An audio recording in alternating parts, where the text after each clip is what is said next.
I'm the Mom Who Knows Nada. My name is Brianna, and this is the Mama Knows Nada podcast. Today we have a bit of a life coach with us, and we're going to get into her story. This is Melissa Salmeron, and she's going to talk to us all about her journey as a mom, as well as how she came into being a life coach and her methodology that she uses to give moms more time for self-care and to be more present. So Melissa, thank you so much for being here. I'm very intrigued to have this discussion. And let's just start from your experience right off the bat. You became a mom, you went through some stuff, and you came out on the other side. So could you tell us a little bit about your journey? Yeah. Well, first of all, I just want to say thank you for having me, Brianna. It's such an honor to be on here. I know you interview people from all different perspectives, and I think that's just so cool to be able to share our experiences, and hopefully they resonate with your audience. And so a little bit about me. I've got 3 kids, 11, one's turning 8 tomorrow, and a 2.5-year-old. Yes. So that's exciting. So fun. It's only just getting started with the 2-year-old too. My motherhood journey, I had always wanted to be a mom. I never really thought twice about it. That's not exactly true. I think I realized the weight of that, not really understanding what the weight of it would be, but understanding it was going to be completely life-changing, obviously. And so I started my motherhood journey, and I got a few years into it, a couple of kids into it, and one day I just woke up and I was like, whoa, like I have everything that I ever wanted, the white picket fence, the 2 kids, the dog, the husband, all of that. And something feels like it's missing, I'm not feeling like it's everything I thought it was supposed to be.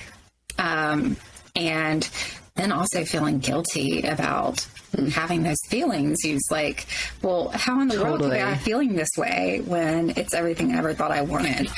And so I think, like a lot of moms, what happened is I lost my identity throughout the motherhood journey, because I think it's so easy to do when you have this child, especially as a first-time mother, that comes into this world, but completely dependent on you. And you really kind of can easily get stuck in this mode of just, making everything about them as time goes on, as they need you maybe a little bit less, or, the different stages of life come into play, but you're still stuck in this mode of like, I've got to do everything and be everything. And so that's where I found myself. And so I had always been into personal development, but this was beyond, this whole realization for me was kind of like beyond any book. Like I didn't know where to go to figure out what was going on. I like that. Fair. Couldn't self-help your way through that, right? No, I like that. I could not. So I found a good therapist who started me sort of on this inner journey, and it has been a multi-year journey for me. That's included therapy and coaching, and yes, a lot of personal development books. And through that journey, I uncovered that one of my true passions is really to help. I'd always known that I wanted to serve in some capacity, and I've really known that I wanted to serve women, but then it just became clear to me as I went throughout my own personal steps and stumblings and circular motions that I really wanted to help moms with really knowing who they are and really defining motherhood for themselves. So that's a long story short. Sounds like a long story short. Yeah. I like how you wrap that up though, and because motherhood looks different for every mom, like you're talking about how you wanted to be a mom. Well, I was on the flip side. I didn't want to be a mom. Found myself in motherhood. And one of my biggest things that I always said to my husband was like, I can't lose myself, because one day this kid's going to grow up. And if all I ever do is think about him, where does that leave me? Yeah. And I think, to your point, I think a lot of women struggle with this lack of fulfillment because they feel compelled to be present, as I do, but that's not validating. That's not that. I don't want to say validating or self-serving, but that's not. We're more than this one facet of our being. And I think so many women really struggle with rectifying like their old self. Like I like to say, who I was pre-baby is still in there with who I am post. And that person's evolving because my tiny human's evolving, like you said, you have 11, almost like 8 tomorrow, and a 2.5-year-old, and all those kids are on different journeys, and you have to parent them differently. Yeah. Because they need different things at different times. So I think that's so poignant to point out that we don't have to be fulfilled just as a mom. Some women, yeah, of course, great. They are, and that's amazing, and I applaud you. But not every woman has that journey and that experience. So I love how you're just like saying, hey, let me help you find what motherhood is to you. That's incredible. Oh my goodness, I love that. Yeah, thank you. Let's talk a little bit about your program that you started. And I think if I remember correctly, and I did my research well enough, you devised this program for moms, and you've called it the Heart-Led Program. Yes. Okay. So tell us about that and how it came to fruition. Yeah. Well, I've been coaching 1-to-1 for the past year, and always knowing that I wanted to lead a group experience. And so I still do 1-on-1 coaching, but knowing the impact a group coaching experience had on me, and not only me as the coach and doing the coaching and leading you through my C.A.R.E method, which I know we'll talk about, but really sharing a safe space with other women who are in the same sort of life stage as you are, or in the same boat, if you will, and seeing the impact that other people's, as they're going through coaching, like what their perspectives are, what their questions are, and that social learning piece of the coaching experience, the coaching program experience, I think is almost as valuable as the coaching itself. Really. Ah, interesting.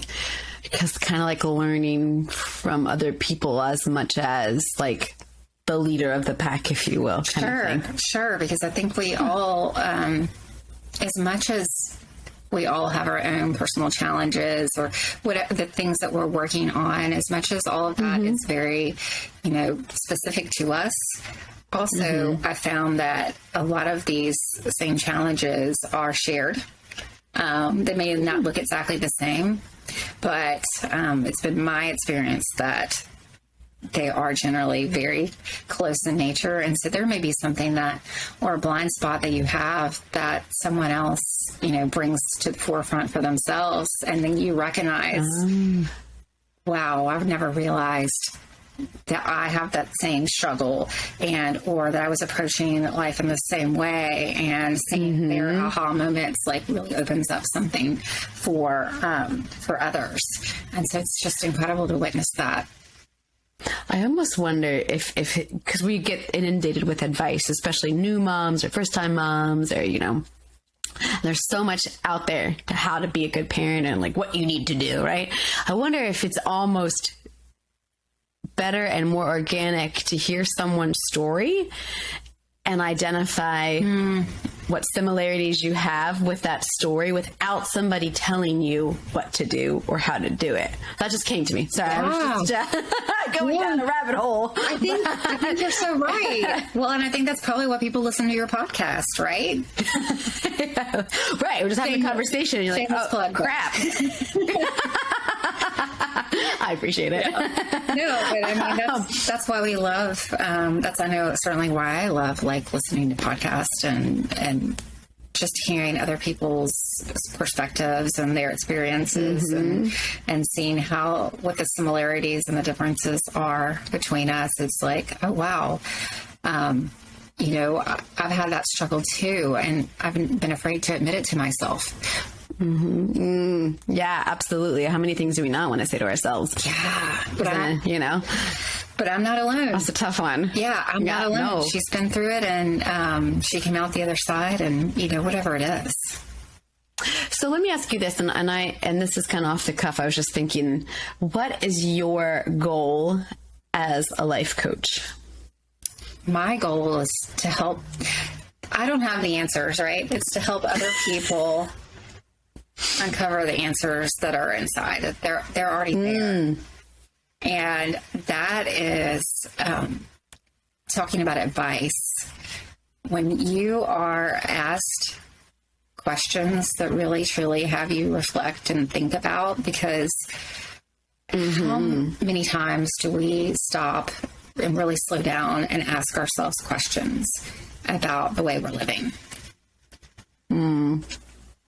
That's a really good point. Yeah. Sometimes you just can't. You're trying to get through every day. I mean, I know. Keep everybody alive. Yeah. I know that it's really challenging for me. And speaking of reading those books, I would be, you know, reading these books, and they would have exercises in them, you know, to really help you reflect on something maybe. Yeah. And I'd be rushing to get through the book, and I'd be like, oh, I'll come back to those exercises later.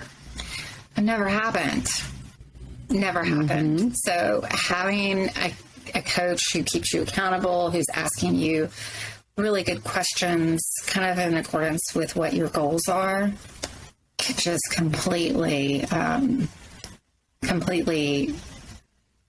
bring such awareness that you couldn't get on your own. No, I like that. I like that a lot, because it's almost like having a director for your life, if you will.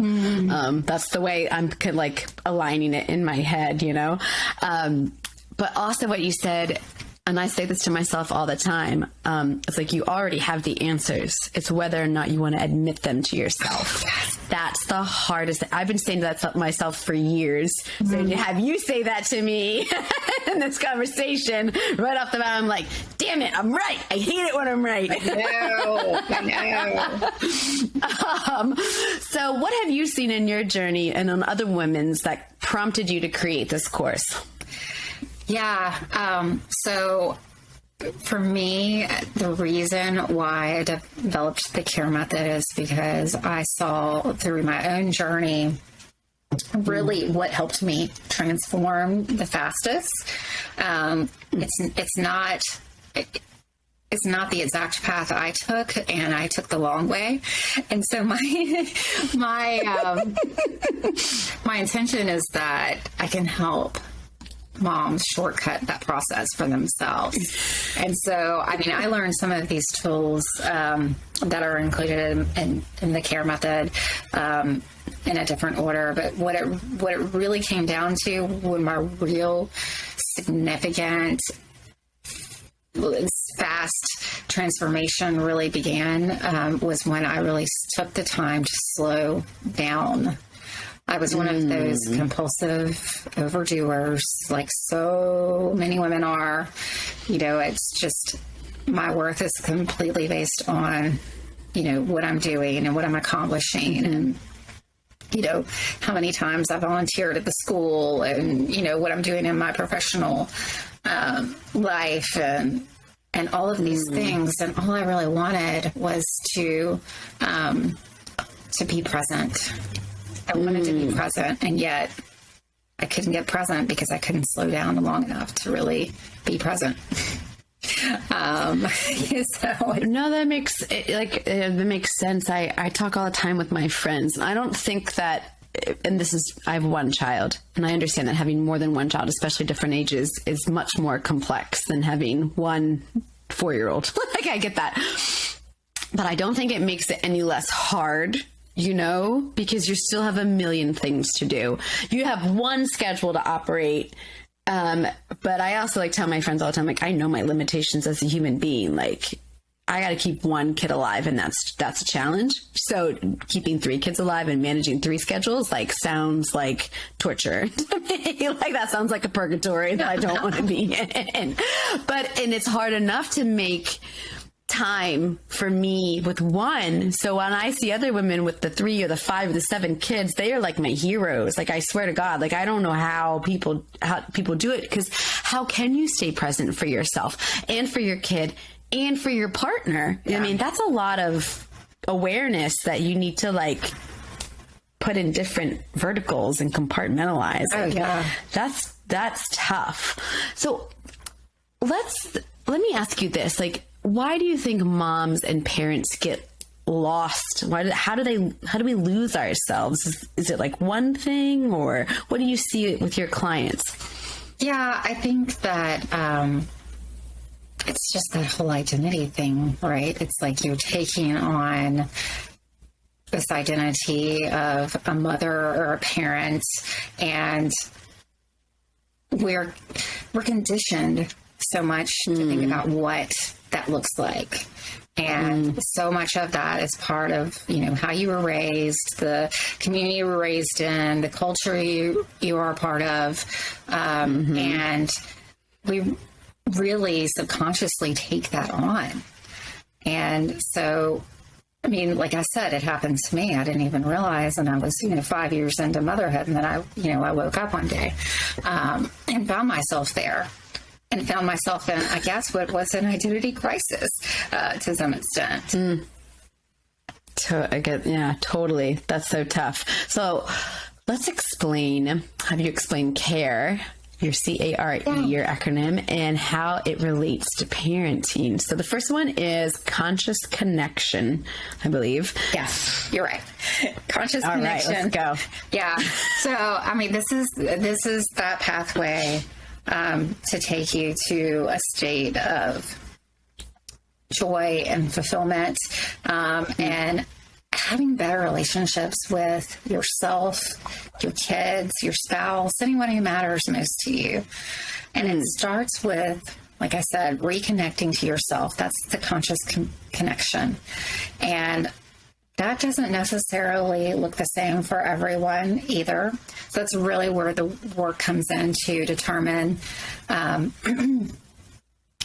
are you taking care of yourself, breaking it down into your spiritual world, your physical world, your emotional world, all of these different categories.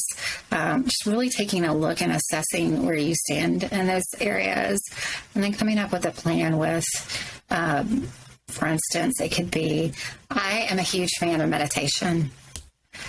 For some people, that's not the easiest thing. I believe that is the best way to get started, is spending, just even 5 minutes a day meditating. Because again, I think slowing down, that's the best way to get us to slow down and really reflect. For some people, it's, nature walks. For some people, it's journaling. It can look different for everyone. And it doesn't have to be this big, daunting, you've got to be going for 3 hours a day to really connect back with yourself. It can be, you can start really small and really simple. It's just a way of meditation, I have read, can slow down your response time by 2 to 3 seconds. So if you struggle with something like yelling at your kids, I kind of yelled at my kids a lot more than I really wanted to in the past. Understandable. Yeah, you can see how. I hear ya. Meditation, it gives you that split second you need to be able to, okay, take a deep breath. Yeah. How can we differently approach this? Yep. That's what conscious connection is really just reconnecting with yourself. I like that, because how can you be present for somebody else if you can't really be present for yourself? Yeah. So these are just my little isms. Yeah, that's so good. that I come up with. I'm going to steal that. Okay, please do. It's fine. And that kind of leads into the A part of it, which is awareness. Yeah.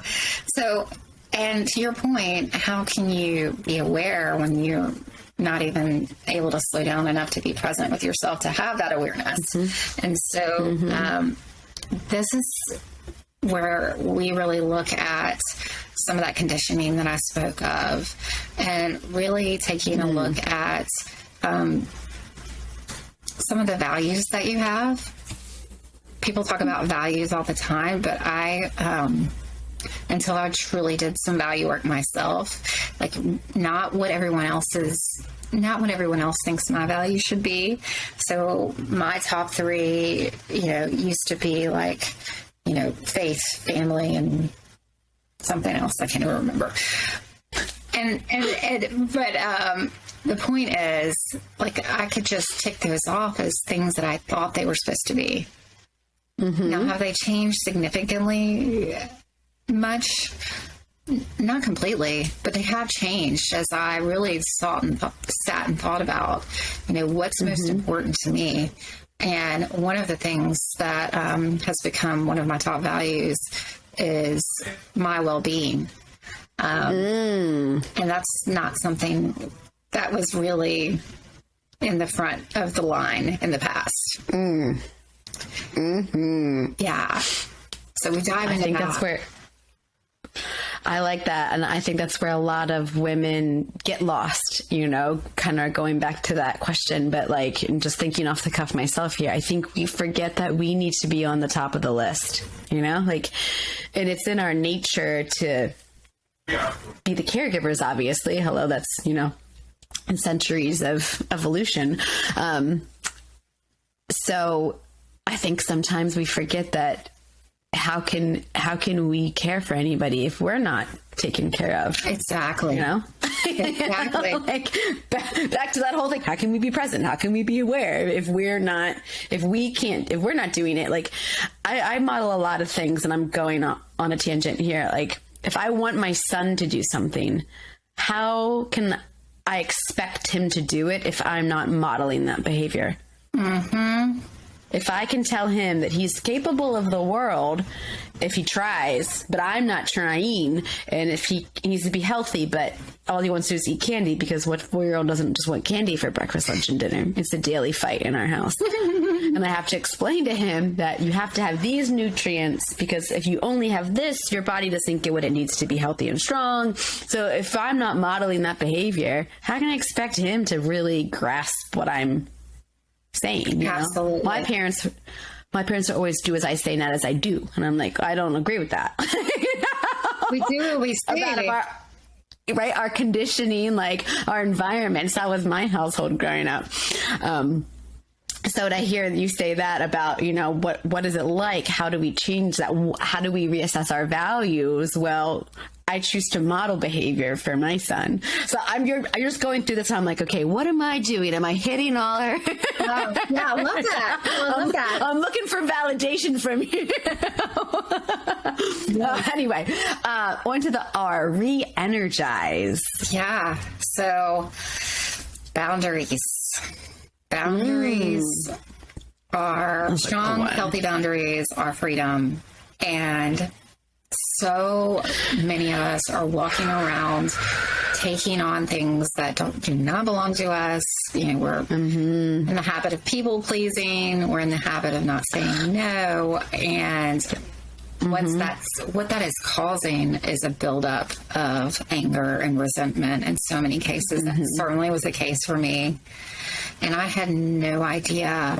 I really didn't know what boundaries were. It's not something that so many of us have had modeled for us very well, honestly. And so it's a true skill that has to be practiced and learned. And I've had a lot of trial and error, and continue to have that as I kind of break old molds of that people pleasing. And so what I have realized, though, is that there's so much freedom when we really just start to honor, understand what our boundaries are even, and then really start to honor those, and how it not only benefits us, because, actually the whole process here, all of this benefits the people in our life who matter most to us. Mm-hmm. Yes, it's about us, but it's also about that ripple effect. And so, keeping that at the forefront of my mind, knowing that boundaries are really kindness. Clarity is kindness. And so that is... I like that. I mean, that's one of the hugest lessons I think most of us could, and skills that most of us could really learn that would be completely game-changing for us. And the second part of re-energizing is habits. It's like, being able to identify what habits do I need to help me align to my values, and what things do I need to let go of. And once we're able to... Okay. Yeah. Heard. I know. Oh, man. Again, this is ongoing work, but once you start really get how impactful, because habits are running 95% of our lives, whether we recognize it or not. Yeah, true. That's so true. We're on autopilot, and we don't oftentimes recognize that we can change those habits, and then we can change our lives, the results we're getting. I mean, it can really change everything. So, it's a small thing, and it's small tweaks that we can make that really add up to huge changes. Oh man, that's the whole boundary thing is something I definitely struggle with for sure, and I think a lot of people do, because as a kid, that's so indoctrinated in my organism, my individual. You had to perform, you had to do this, you behaved. It's no wonder the millennial generation is taking a different approach to parenting than our parents did. But the habits, how many of my bad habits really started as in childhood, and not to project them onto my son and all that. Oh God. Thanks for that. Throughout this whole process, we have to remember to give ourselves grace, through it, because it's just so easy to get into beating ourselves up. And the letting go thing, that ties back into the letting go thing. If you can't forgive yourself, how can you if you can't do it for yourself, how can you do it for anybody else? I know I hold a lot of animosity for people, places, and things, and that's something what you're talking about is an ongoing battle, and it's taken me this far to get to here, and then to there. And you're just at, every little milestone you can, even as an example, just for context, with my husband, and not getting angry about, messes in the kitchen, or, seeing all the things that he's doing, even though it's not my standard. I worked in hospitality for 20 years. I have a very high standard of cleanliness, particularly in my kitchen. And my husband doesn't have that same experience, and there's been so many fights prompted by me because it's not where I want it to be. But at the end of the day, can I let that boundary go? Can I shift my standard a little bit so that it's healthy for everybody, and I'm not getting angry for dumb things and then holding on to that? Well, Monday you left coffee grinds, and Tuesday there was dishes in the sink, and Wednesday there was splatters on the stove. Can I not keep score, can I let those things go? Just give context to anybody listening. Sometimes you got to get out of your own way if you want progress in other places. Well, I think that's part of boundaries, and really knowing what's your deal breaker and what can you be flexible on, and where do you need to adjust a little bit? Like you just said, I think that was a great example. Yeah. Well, I tell you, I'm just going through my markers as we're talking. Oh God. And to round out C.A.R.E, empower from within. Yeah. Oh, this is also like, I read this book years ago, and it was called How to Un-F Yourself. I won't say the word. And that book talked about, like, look around at your life and look around at everything in your life. And if you like it, guess what? The good news, you created it. And if you don't like it, guess what? You created it. Damn it. And I was like, what? No, I didn't. No. This is circumstances. This is this, and, you know, that and the other thing. There's so many things I felt like I had no control over with the things in my life that I wasn't happy about. And ultimately, what I learned is that I've got to take responsibility. We have to take responsibility for everything in our lives, the good, the bad, and the ugly. And along with that, though, comes a lot of freedom when you realize that you really don't have to be a victim of your circumstances. You really always have a choice. It's just that so many times we don't feel like we have a choice in the matter, when if we really, like, took a step back and we saw, like, okay, you know, here's the situation. And sometimes that choice is just like accepting what it is, you know, and sometimes that can be even as simple as that is, harder than it seems. But choice and responsibility are so empowering when you realize that you don't have to, like, you know, that no matter what comes your way, and life is always going to life, as they say, that it doesn't mean it may not feel hard, and there may not be feelings associated with it, but you're not stuck. You always have a choice on how to move forward. And if you keep making the same choice, what's that, like, Einstein quote, you know, insanity is doing the same thing over and over again, expecting different results. If you're doing the same thing over and over again, and you're like, if you keep dating the same person, if you have like a type, like maybe try a different type. You know? If you can't find love, you're finding love in all the wrong places. You're looking in the wrong places. Right. Like, if you're not getting the promotion, sometimes it's other people. There's a million things that go into it. But I like the way you're saying, like, you have a choice, and there's always a choice. It's whether you, again, want to admit that option to yourself or not. And I think that that's just natural human nature. What is the devil we know is better than the devil we don't. Like, I'm going to stay in this chaos and turmoil because I'm comfortable with it, you know, instead of learning a new chaos and turmoil. And then it's like, then you wake up one day and you're like, how the hell did I get here? You're like, I got no one to blame but myself. Dang it. Yeah. And I think, again, this is where grace comes in, because, I mean, we do the best we can with what we have and what we know at the time. It's just once you start realizing and you start getting this awareness, that's when, like, you can really see, like, there's things too that I'm still not taking responsibility for. So then it's like a matter of, you know, is it really a priority for me to have 6-pack abs, for instance, and I only will work out like 5 days a week, and I'm walking. So, I mean, that's my choice. Like, okay, so do I really want 6-pack? Well, I guess not. Because I'm not making the choices around how to get there.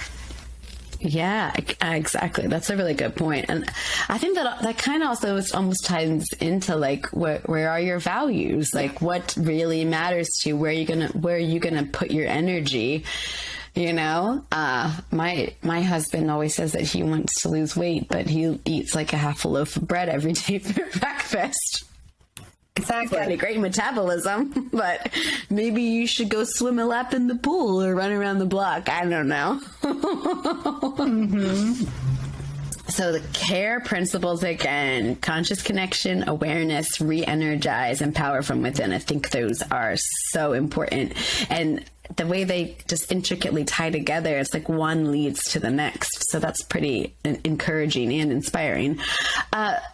So when it comes to this transition into motherhood, And if we're thinking about this care concepts in the Heart-Led program, is there any myth or that you would like to bust, or have you been met with clients who just you've had to help like reassess their viewpoints on what is possible? Yeah. I think two things. I mean, perfectionism. Amen.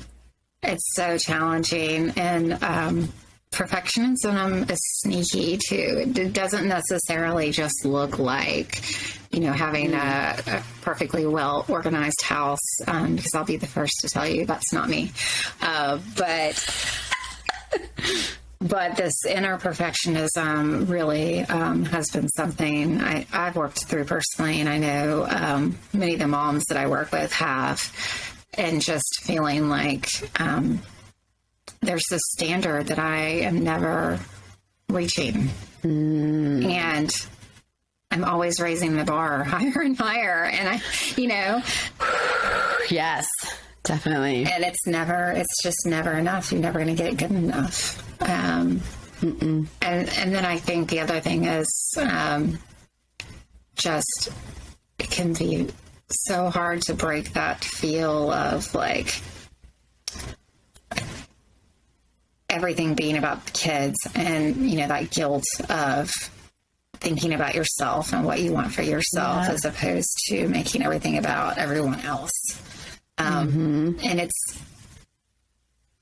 it's coming from like a very intelligent, like high achieving women, and they are limiting themselves with saying, no, I can't do that because, the kids have got to go to this school or, do this thing. And this is the way, it should be, the shoulds, I think those are really important things too. Like the ideals, and then what we have, like the ideals in general of life, and like the white picket fence and the 2.5 kids and the dog and the cat and the colonial house with the 3-car garage and swimming pool. Like, okay, that's one ideal that I think a lot of people have still. I don't know why. It wasn't mine, but there's that. But then the ideal of what our kids should do. Yeah. And we put that pressure on ourselves to have them achieve when we're putting this weight on them that maybe they don't want. Like I wanted my son to play football. My husband's British, so we have football in our house, and he likes to dance. So what am I going to do? Put the kid in soccer because I want him to be the next Pele or like Mo Salah or whatever, or Ronaldo? No, thank you. I'm going to let him twirl like a ballerina. Yes. You got to switch up. I think sometimes we have an expectation of what what society says, what we even thought we wanted. And then if we can't reevaluate those expectations, especially for our children, and this is just me again, going on a tangent, we're never going to be able to reevaluate the expectations we have on ourselves. So yeah, I say that for, to your point, like maybe your kid isn't going to go to an Ivy League school. That's okay. Mm-hmm. Maybe your kid will be like a plumber, which is amazing because we don't have enough of those. So yeah, it's just interesting. This is like the expectations. Yeah. I mean, goes back to the modeling, right? Like when you're showing them that you're not conforming to the world's expectations and that you're fully secure in your own self, you're modeling that for them. And really, I mean, it is a true ripple effect because this is influencing how, they're going to then, if they go on and have families, how they're going to raise their kids. And so it's really, I'm stole this from someone. She said it the other day, counter conditioning. Oh, that's I like that too. Me too. I know it's not mine, but I loved it. we gotta share the wealth, right? Yes. Oh man, you said something and I lost my thought, and that's okay. But I think that's a good point right there is the counter conditioning. Oh yeah, because that's what it kind of leads into it. Like generational trauma and breaking cycles. You know, how many families were operated like with the matriarch who beat the crap out of their kids? Like, that's my grandma, that was my mom. So taking that back and counter conditioning, exactly what you're saying, like to kind of like redirect where the future goes. You know, I don't want to beat my kid. You know? Like, I don't want to control him through fear. And that was the norm maybe for so many of us. And then so we're teaching new norms. Yeah, no, I love that. I like that so much. How can the Heart-Led program help moms stay true to themselves as they juggle all these crazy facets of life? Yeah. Step one, you know, going back to conscious connection, you know, really tuning into yourself, and then, you know, working through these steps to really determine who you are, how you want to show up. That's the end in mind, because like we said from the very beginning, it's you get to define what motherhood looks like to you, and giving yourself that permission. Ooh, that's a good one. I mean, it's sort of like, I use this languaging, but it's, I used to describe it as like a cage that I felt locked in, that I had the key to all the time. Poignant. Yeah, but the thing is, I don't, you know, somebody told me there was a cage, you know, it wasn't, some of that assumes like you knew you were putting yourself in a cage. No, we don't know necessarily that we've put ourselves in the cage. So I don't know if I so much like that analogy, but I do like it in a way that, like, the empowering piece of it is like realizing we have that key. Yeah, I like that. I think that's an interesting analogy, because I don't think a lot of birds know they're in cages, you know, until they try to fly. And then once you realize you're restricted, you can realize you can get out. And I guess that's like a twofold awareness. Yeah. And playing back into your steps, twofold awareness, identifying your cage and then identifying that you're the source of your own freedom. Right. Dang. Wow. Way to set that up for me. Mic drop. I don't know if I can say anything else the rest of this. Set that up perfectly for me. Why do you think you've had so much success with your program? I think the most important piece is that I've been there. I've gone through it. I'm continuing that work for myself. You know, I feel like I have to be in integrity with what I'm working through. And so working with someone who's been where you are, I think it's so, you really understand that, or you really feel that they get you. There's some safety in that. And so I think it's really powerful to work with people who, are maybe just a few steps ahead of you in your journey. And again, I don't have all the answers. You do, right? Circle back to that. Yeah. Is there anything else you'd like to share with us today about your Heart-Led program and your care steps and anything else? Just that, you know, if this resonates with you, I'd love to have you connect with me. I have a Facebook group for moms, which is where I love to hang out. And it's a safe space that I've created for moms to just share the dynamic challenges of motherhood. I think it's so important to have those spaces that you really feel like you can be real and honest, because there's not necessarily a whole lot of that out there, I think. Amen to that. It's kind of why this podcast came about. I was like, where's all like the authenticity, and where's like, I felt the need to, going back to like calling in lives of service, you know, I just felt like there's so much information that we weren't getting, pregnant and otherwise, you know, like there's so many things you can do. There's options. There's all different courses to become a mom, pregnancy, challenges and solutions. And it's like you get one little vertical and not all this other information.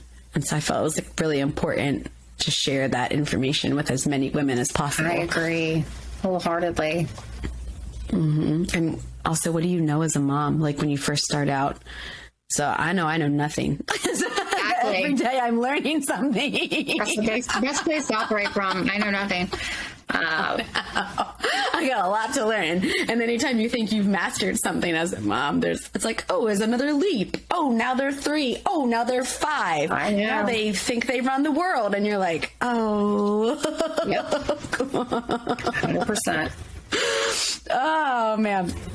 Well, thank you so much, Melissa, for being here. I really appreciate you sharing your heart-led method with us and all about the care facets that you've created for women, particularly moms, and how that they can take control of their life and find clarity. What did you say? Kindness is clarity. Yes, clarity is kindness.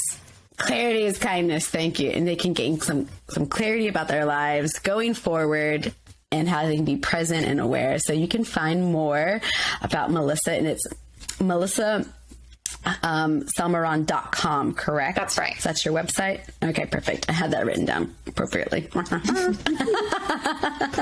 Thank you so much for your time today, Melissa, and we look forward to seeing you in the future. Thank you, Brianna.